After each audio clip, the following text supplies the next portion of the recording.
20 საათია რვიანი ეთერში საღამომშვიდობისა თამარ ჩუგოშვილი, გიორგი გახარია, ირაკლი კობახიძე, აკაკი ზოიძე, არჩილ თალაკვაძე, თამარ ხულურდავა, ირინა ფრუიძე, კახა კუჭავა, მამუკა მდინარაძე, მარიამ ჯაში, ნინო გოგუაძე, რომან კაკულია, სოფო კილაძე, სოფო კაცარავა, სოფო ჯაფარიძე. ეს გახლავთ ქართული ოცნების ახალი სავარაუდოდ სიითის შემადგენლობა, გადაცემაში დღეს თქვენ ნახავთ.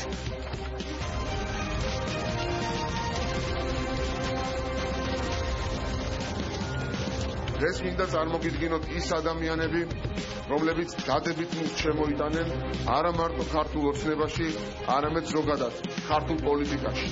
ოცნება ახალ შემადგენლობაზე ჩამოყალიბდა.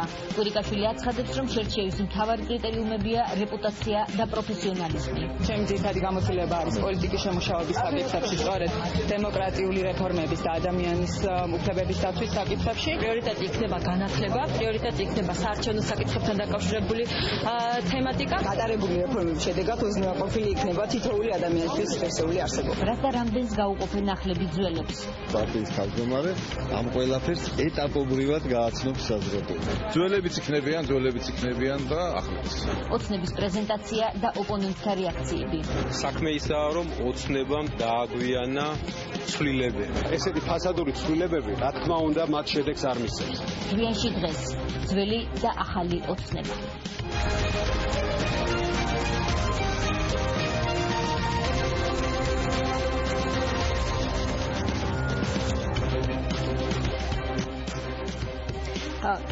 რვიანის პირველი სტუმარი თამარ ჩუგოშვილი, რომელიც გიორგი კვირიკაშვილმა დღეს დანარჩენებს შორის პირველად წარადგინა.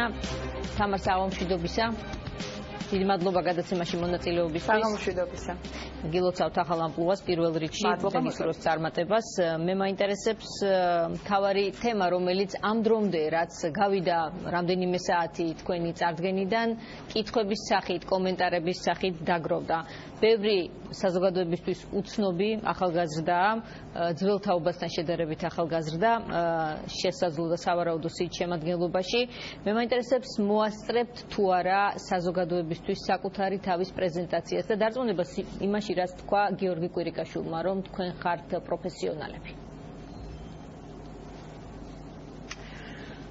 მადლობა, თუ სწორად გავიგე კითხვა, ცოტა თუდად მესმის ხმა.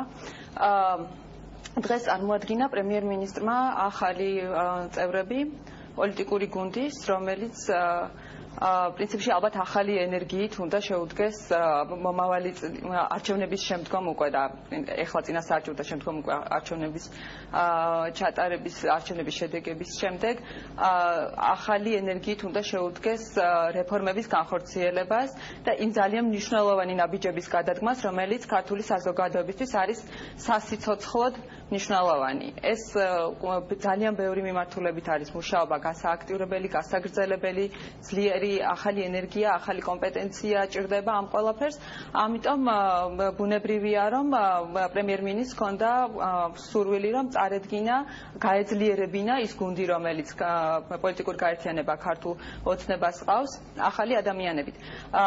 უმრავლესობა, თითქმის ყველა პრინციპში შეგვიძლია ვთქვათ, რომ შედარებით ნაკლებად ასე ვთქვათ ცნობილი არის საჯარო სივრცეში, თუმცა ყველა ეს ადამიანი არის ძალიან კომპეტენტური, არის თავის სფეროში შემდგარი ადამიანი, არიან უნარიანები, არიან მცოდნეები და არიან მონდომებულები, რომ ამ ქვეყნისთვის, ჩვენი ქვეყნისთვის გააკეთონ ყველაფერი, რაც მათ ძალებში არის. ეს მეხება მეც და ეს ეხება ყველა იმ ადამიანს, რომლის წარდგენაც დღეს მოხდა.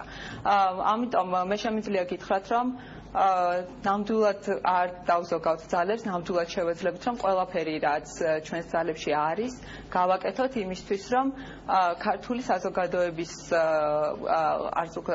ქართული საქართველოს მოქალაქეების ცხოვრება, ყოფა იყოს ბევრად უფრო ღირსეული, უფრო შეძლებული საზოგადოება ყავდეს და დემოკრატიის ხარისხი ქვეყანაში იყოს ბევრად უფრო მაღალი.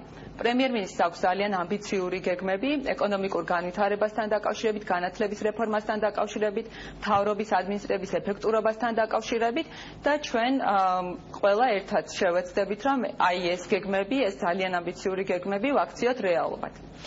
თამარ, ის რომ თქვენ ძირითადად ახალი გუნდით წარსდექით, დღეს ყოველ შემთხვევაში საზოგადოების წინაშე მიიჩნია ნაწილმა თქვენს დიდ პლუსად, ნაწილმა კი თქვენ სისუსტეთ, იმიტომ რომ გამოცდილება სავარაუდოდ ივარაუდეს ანალიტიკოსებმა, ექსპერტებმა, გუნდის ნაწილს მაინც არ ექნება საიმისოთ, რომ წინა საარჩევნოთ იყოს დამაჯერებელი პოლიტიკოსი, ან მოიგოს დებატები გამოცდილ რომელიმე ოპონენტთან. ამასთან დაკავშირებით გაქვთ თუ არა პასუხი? ჩვენ ყველას თითოეულ ჩვენგანს ჩვენ სფეროში გვაქვს ძალიან დიდი გამოცდილება. ამიტომ ნამდვილად არ მეშინია არც დებატების, არც დისკუსიის იმ საკითხებთან დაკავშირებით, სადაც ჩემი ექსპერტიზის სფეროა. აი ზუსტად დარწმუნებული ვარ, რომ ყველა სხვა წევრი დღეს წარდგენილი გუნდიდან, დღეს წარდგენილი ადამიანებიდან ფიქრობს ზუსტად ასევე, არის პროფესიონალი თავისი საქმის, თავის სფეროში აქვს ძალიან დიდი გამოცდილება და მე მგონი ზუსტად ეს არის საჭირო, არა რაღაცა ზოგადი და აბსტრაქტული მსჯელობები ყველაფერზე, არამედ საქმეზე კონცენტრირება, კონკრეტულ საკითხებზე საუბარი და ჩვენ ყველას გვაქვს, როგორც უკვე გითხარით, ჩვენ გვაქვს ჩვენი კომპეტენციის ფარგლებში, ჩვენი თემების ფარგლებში ძალიან კარგი ცოდნა, ძალიან კარგი გამოცდილება და არც არანაირი დებატების და დისკუსიების ამ სფეროებში არ გვეშინია.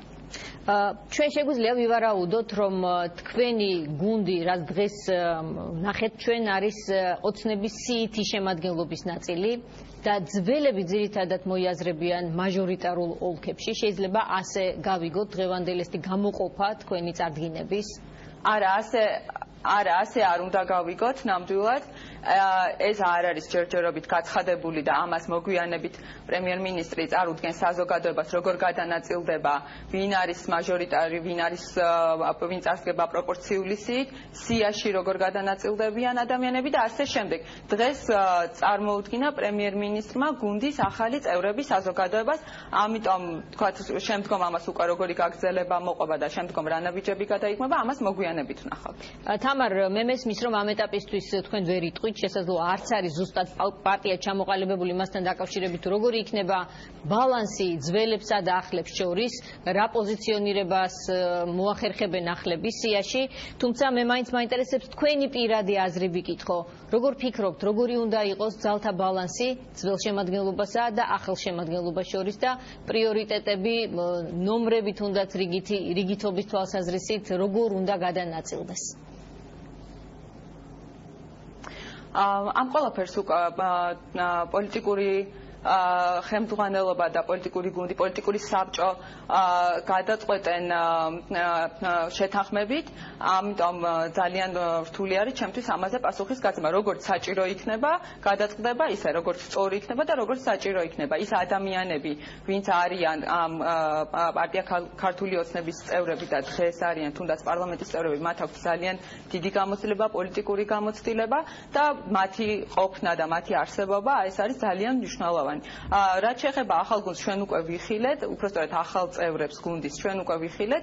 დანარჩენი, თქვათ, როგორ ვინ რა დოზით იქნება და ვინ რა ადგილზე იქნება, ამას ვიხილავთ მოგვიანებით. როგორც უკვე გითხარით, ჯერჯერობით ცოტა ნაადრევი მგონია ამაზე საუბარი. თამარ, შეგიძლიათ მითხრათ, რა იდეისთვის ხართ თქვენ ქართულ ოცნებაში? კი, რა თქმა უნდა, ჩემთვის ეს ხელისუფლება არის ერთ-ერთი ალბათ ყველაზე ჰუმანური ხელისუფლება, რომელიც ქვეყანას ყოლია და რომელიც მე მახსოვს.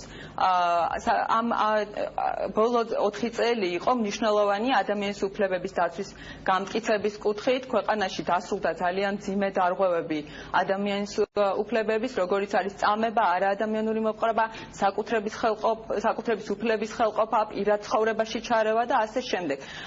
ყველა ამ მიმართულებით, თუნდაც როგორც იყო გამოხატვის თავისუფლების სისტემური შეზღუდვა. დღეს ქართული საზოგადოებაში მედია არის, მე ვიტყოდი, უპრეცედენტოდ პლურალისტური, პოლიტიკური ძალები არიან პლურალისტური, ადამიანის უფლებები არის ბევრად უფრო მაღალი ხარისხით დაცული, ვიდრე მანამდე იყო და დემოკრატიის ხარისხი არის ბევრად უფრო მაღალი, ვიდრე მანამდე იყო. არც კი შევადარებდი მე პრინციპში 2012 წლამდე დემოკრატიის დემოკრატიის და ადამიანის უფლებების კუთხით არსებულ მდგომარეობას. და სწორედ ეს არის ჩემთვის მთავარი, სწორედ ამიტომ ვფიქრობ, რომ მე შესაძლებლობა მექნება ამ პოლიტიკურ გუნდში კიდევ უფრო აქტიურად ვიმუშაო და კიდევ უფრო გავაღრმავოთ ის პროგრესი, ამ მიმართულებით მიღწეული პროგრესი და გადავიდეთ განვითარების შემდეგ ეტაპზე. და კიდევ უფრო დაუახლოვდეთ იმ დასავლურ სტანდარტებს და ვიქცეთ ნამდვილ ევროპულ civilur დემოკრატიულ სახელმწიფოდ. ჩვენ პრინციპში დემოკრატიის სტანდარტებით ძალიან მიახლოებული ვართ. ახლა გვჭირდება რომ ადამიანების ცხოვრების დონე გაიზარდოს, მოქალაქეები იყვნენ უზრუნველყოფილი და თითოეულ მოქალაქეს ჰქონდეს ღირსეული ცხოვრების შესაძლებლობა, რაც გულისხმობს არა მხოლოდ იმას, რომ მას ღირსებას ვიღაც არ ლახავდეს, არამედ ჰქონდეს სოციალური მდგომარეობა გარანტირებული და სოციალური მდგომარეობა ისეთი, რომელიც მას აძლევს შესაძლებლობას, რომ იყოს უზრუნველყოფილი მოქალაქე. ეს არის შემდეგი ნაბიჯები, რაც პირველი ეტაპი იყო გათავისუფლება პოლიტიკური ჩარევისგან, ბიზნესის, ეკონომიკის, მედიის და ასე შემდეგ. შემდგომ უნდა წავიდეთ უფრო შორს და ახლა უნდა ვიზრუნოთ იმაზე, რომ კეთილდღეობის ხარისხი იყოს ბევრად უფრო მაღალი, ვიდრე დღეს გვაქვს. მოკლედ თქვენი საუბრიდან გამომდინარე, პრაქტიკულად შეუძლებლად მიგაჩნდათ და მიგაჩნიათ, რომ ერთდროულად მომხდარიყო ეს ორი პროცესი ერთმანეთის პარალელურად დემოკრატიზაცია, თქვათ უფლებების მიმართულებით სიტუაციის გაუმჯობესება და პარალელურად მაგალითად ეკონომიკური ზრდაც. თუ აქ თქვენ იქნებოდით უფრო კრიტიკული და შეგეძლებოდათ თქვათ, რომ აქ მთავრობამ დააკლო ნამუშევარს ან გამოცდილება არ იყო? მე მგონია რომ ამ მიმართულებითაც ძალიან სერიოზული ნაბიჯები გადაიდგა, ძალიან მნიშვნელოვანი რეფორმები განხორციელდა, თუნდაც ჯანდაცვის რეფორმა, თუნდაც სოფლის მეურნეობაში განხორციელებული ინვესტიციები და ძალიან ბევრი სხვა რაღაცის ჩამოთვლა შეიძლება. თუმცა, რა თქმა უნდა, ეკონომიკური განვითარება თავისი არსით ბევრად უფრო ნელი პროცესი არის და რაღაცა გარკვეულ დროს ეს ყველაფერი მოითხოვს, მაგრამ საფუძველი არის სწორად ჩაყრილი, რაც მთავარია. მთავარი არის, რომ აი სახელისუფლებო წნეხისგან არის გათავისუფლებული ბიზნესი ამბობს იმას, რომ თავისუფალ გარემოში არსებობს და ის გეგმები, ის რეფორმის ის ხედვა, რომელიც პრემიერ-მინისტრს გააჩნია, მე ღრმად მჯერა, გულწრფელად გეუბნებით, აბსოლუტურად დარწმუნებული ვარ იმაში, რომ 4 პუნქტიანი გეგმა, რომელზეც პრემიერ-მინისტრი მუდმივად საუბრობს, არის ის სწორი გზა, რომელიც ჩვენ სწრაფად, ენერგიულად მიგვიყვანს იმ შედეგამდე, რომელიც ყველამ ერთად გვინდა, რომ ქვეყანაში ვიხილოთ. თამარ, მაინც მინდა გთხოვოთ უფრო მეტად გითხრათ თქვენი აზრი 4 წლის განმავლობაში დაშვებული შეცდომების მიმართ, ალბათ ასეთები ყოფილა. თქვენ რა მიგაჩნიათ არასწორად გაკეთებულად? ან შეცდომათ, ან უბრალოდ არაკომპეტენტურობის შედეგად დამდგარ ნაკლებ ეფექტურ შედეგად? ალბათ შესაძლებელი იყო თქვენს წინა კითხვასთან არის კავშირში და ალბათ შესაძლებელი იყო უფრო უკეთესი კოორდინაციით, უფრო ენერგიულად რაღაც გარკვეული ნაბიჯების გადადგმა. ენერგეტიკა აი ამ რეფორმების განხორციელების პროცესში ალბათ შესაძლებელი იყო რომ ყოფილიყო უფრო მაღალი. პრინციპში ამას ვიტყოდი და მე მგონი რომ ახალი წევრების წარდგენა და ახალი წევრების ჩართვა პოლიტიკურ პროცესში სწორედ იმ მიზანს ემსახურებოდა რომ ეს ენერგეტიკა გაიზარდოს და უფრო სწრაფად გადაიდგას ის ნაბიჯები. ყოველ შემთხვევაში ჩვენ ამისთვის ყველაფერს გავაკეთებთ. ის რომ ტემპი, რასაც ხა ირიბად თქვენი ნათქვამით მოიაზრებს, იყო იმაზე ნაკლები, ვიდრე იყო მოლოდინი, გარკვეულწილად უკავშირდება შესაძლოა რამდენიმე პრობლემას, მაგრამ ოპონენტთა ნაწილი ამბობს, რომ ეს პირდაპირ კავშირშია ივანიშვილის გავლენებთან ოცნებაში, რომ ვერტიკალი მუშაობს ისე, რომ თუ მან არ გასცა კონკრეტულ დიდ თემებთან დაკავშირებით კონკრეტული ვიზირება არ დაადო საკითხებს, წინ პროცესი ვერ მიდის და ეს აფერხებს თემებს. თქვენ მიგაჩნიათ თუ არა, რომ ივანიშვილს მას შემდეგ რაც ის წავიდა პრემიერის პოზიციიდან, ჰქონდა იმაზე მეტი გავლენა გუნდზე, ვიდრე ეს ლოგიკურად და ბუნებრივად შეიძლებოდა ყოფილიყო? საქართველოს მთავრობას, ისევე როგორც ქართულ ოცნებას, ყავს ერთი ლიდერი ეს არის გიორგი კვირიკაშვილი, ის იღებს ყველა გადაწყვეტილებას, ის არის მთავრობის ხელმძღვანელი, ის ხელმძღვანელობს ამ პარტიაში მიმდინარე პოლიტიკურ პროცესს. არ ვიცი რა გითხრათ, ის რომ ქვეყანაში არის ადამიანი, რომელმაც შექმნა თავის დროზე ჩამოაყალიბა ქართული ოცნება და თავის დროზე შეძლო შეუძლებელი და მოიგო არჩევნები 2012 წელს, ეს ადამიანი არის აქ, ამ ადამიანის აზრს საზოგადოება რომ ანიჭებდეს განსაკუთრებულ მნიშვნელობას და სხვა ადამიანებიც ანიჭებდნენ განსაკუთრებულ მნიშვნელობას, მე დღეს ვთქვი და კიდევ გავიმეორებ, რომ ამაში უცნაურს და ასე ვთქვათ რაღაცა გაუგებარს ვერაფერს ვერ ვხედავ. ლიდერი არის გამოკვეთილი, მოქმედი ადამიანი, რომელიც იღებს გადაწყვეტილებებს ყველა იმ საკითხთან დაკავშირებით, რომელთანაც უნდა იღებდეს და რომელმაც დღეს წარადგინა, ასე ვთქვათ, დამატება თუ შემატება თავისი პოლიტიკური გუნდისთვის არის საქართველოს პრემიერ-მინისტრი გიორგი კვირიკაშვილი, ამიტომ რაღაც არ მგონია, რომ რაიმე შეფერხების ან რაღაცა ტემპის დაბრალება ბიძინა ივანიშვილზე ან კიდევ ვიღაცებზე იყოს სწორი. მე უბრალოდ გულწრფელად ასე არ მგონია. და ფინალში აუცილებლად მინდა კითხოთ თქვენი უფრო მეტი და უფრო პერსპექტივაში თქვენი გეგმების შესახებ. მესმის რომ ეს მხოლოდ თქვენზე არ არის დამოკიდებული, მაგრამ არის ამის შესახებ ინფორმაცია წინასწარი, რომ თქვენ მოიაზრებით შესაძლო კანდიდატად პარლამენტის თავმჯდომარეობის ხართ მზად უსუფაშვილის პოზიციის გადასაბარებლად? არა, ამას ვერ დავადასტურებ ვერანაირად, საერთოდ წარმოდგენა არ მაქვს ეს ინფორმაცია საიდან მოვიდა, რაღაცა ჩვეულებრივი ვიღაცის ფანტაზია არის და არანაირი განხილვა, მსჯელობა ამ საკითხთან დაკავშირებით არ ყოფილა და არც კი არის, როდესაც ჯერ სია არ არის თლიანად ცნობილი და როდესაც როგორ წარსდგება ანუ ასე ვთქვათ, სრულად როგორ წარსდგება პოლიტიკური გუნდი არჩევნებზე ჯერ კიდევ ასე ვთქვათ, რაღაცა დასკვნითი ნაწილი არ გვინახავს, ძალიან ადრე არის ამაზე საუბარი, ანუ ნამდვილად ვერ დავადასტურებ ამას, ეს არ შეეფერება სიმართლეს, არასდროს ასეთი საკითხის განხილვა ჩემთან არ ყოფილა. ეს არის უბრალოდ ჭორი, რომელსაც იმაზე მეტი ყურადღება მიექცა, ვიდრე უნდა მიქცეოდა. დიდი მადლობა თამარ ჩუგოშვილს, ქართული ოცნების ერთ-ერთ წევრს, რომელიც პასუხობდა როიანის შეკითხვებს. ჩვენ დავბრუნდებით რეკლამის შემდეგ. ეკა ბესელია იქნება ჩვენი შემდეგი სტუმარი, ასევე ქართული ოცნები.